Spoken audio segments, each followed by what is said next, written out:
satu tanaman ya, ambil satu tanaman, kemudian kalian simpulkan tanaman itu termasuk Criollo atau Forastero gitu ya. Diambil.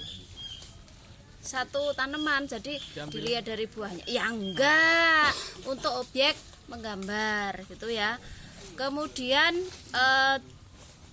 tugasnya yang pertama, tadi kertasnya di bawah Roni ya? Oh iya. Ron depan Ron. Kilangan. Jadi pertama yang kita lihat itu percabangannya dulu ya. Jadi kalian nanti gambar satu tanaman utuh, tapi daunnya nggak usah ya. Daunnya nggak usah, nanti malahan kelamaan. Yang penting percabangannya di sketch saja, toh nanti di laporan resmi kalian perbaiki lagi gitu, karena waktu kita terbatas. Percabangannya nanti kalian kasih keterangan cabang primer, sekunder, ada yang kurang jelas mengenai cabang primer, sekunder, tersier. Insyaallah tidak ada. Cabang primer, sekunder. Kalau ini jorket ini termasuk cabang apa? Primer. Primer. Kalau saya tunjuk ini Batang batang utama. Oke. Batang utama ya, Bu. Berarti yang tumbuh ini bekasnya ini kan sudah nggak virgin lagi ya ini. Wes potong-potongan. Ini cabang sekunder dan seterusnya itu. Kemudian dari percabangannya itu yang bisa diambil kesimpulannya jumlah jurketnya, atau bukan jumlah jurket, jumlah percabangan pada jurket. Kalau Criollo ada berapa? 3. Criollo. 2. Criollo sama Tiga. Forastero banyak mana? Criollo. Banyak Forastero. Oke. Forastero itu bisa sampai 5. Lebih sampai 5 saja kadang-kadang bisa. Nah, jurket ini selama pemeliharaan itu tidak dibiarkan begitu saja. Memang jurket ini sebagai indikator untuk ciri bahwa yang namanya tanaman tersebut itu termasuk Forastero atau Criollo. Tapi di dalam pemeliharaan jurket ini kadang-kadang ada yang dibuang. Kenapa dibuang? Kenapa jurketnya percabangan pada jurket itu dibuang? Alasannya kenapa? Mengganggu. Oke, mengganggu itu masih global. Pak, kira-kira Untuk memfokuskan unsur hara ke jurket yang baik. untuk Memfokuskan unsur hara ke jurket yang baik. itu tujuannya yang kesekian, maksudnya belum inilah akhirnya ke situ itu. Yang lain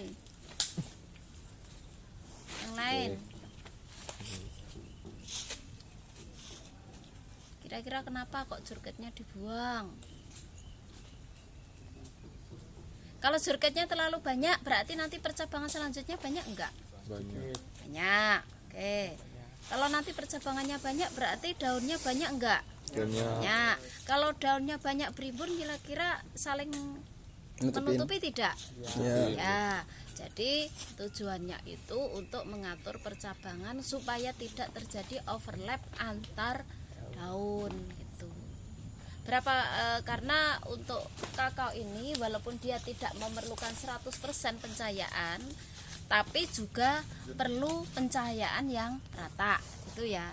Makanya kadang-kadang jurket ini harus dihilangkan, ada yang dihilangkan gitu. Makanya kalau tanaman yang sudah lama itu kadang-kadang tidak bisa untuk mengindikasikan bahwa itu termasuk jenis tanaman kakao yang Criollo atau Forastero gitu ya. Terus kemudian setelah percabangan kita lari ke cabang, macam cabang plagiotrop atau berdasarkan arah pertumbuhannya ada ortotrop dan plagiatrop. Ortotrop itu kalau di sini contohnya yang mana? Yang ke atas. Mana kalau di sini? Ortotrop. Ini. Mana? Ini mana? Ini ke samping ini. Itu Mana yuk? Ortotrop bukan jurket. Lah ini. Nah, itu. Kena saya. Kalau yang lihat Lah kan diputus.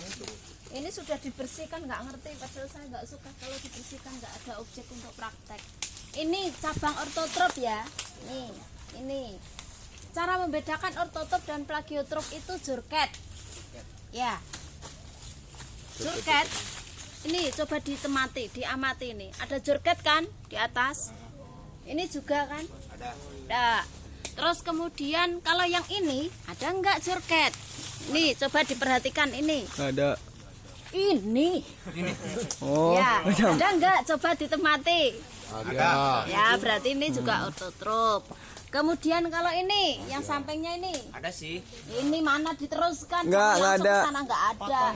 Potong. Ini enggak ini. Jadi ini surga plagiotrop kalau ini ortotrop. Kalau yang ini namanya wiwilan atau tunas air atau istilahnya itu cupon gitulah. Cupon CHUPON. Cupon itu tunas air ini, wiwilan ini. Nih, wiwilan. Kalau ini wiwilan, nanti kalau gambar cari yang lengkap gitu ya. Nah, ini kalau misalnya batang utamanya itu sudah sakit, kadang-kadang kan sakit. Sakit kenapa? Ya mungkin karena hama atau karena penyakit bisa gitu ya. Nggak normal.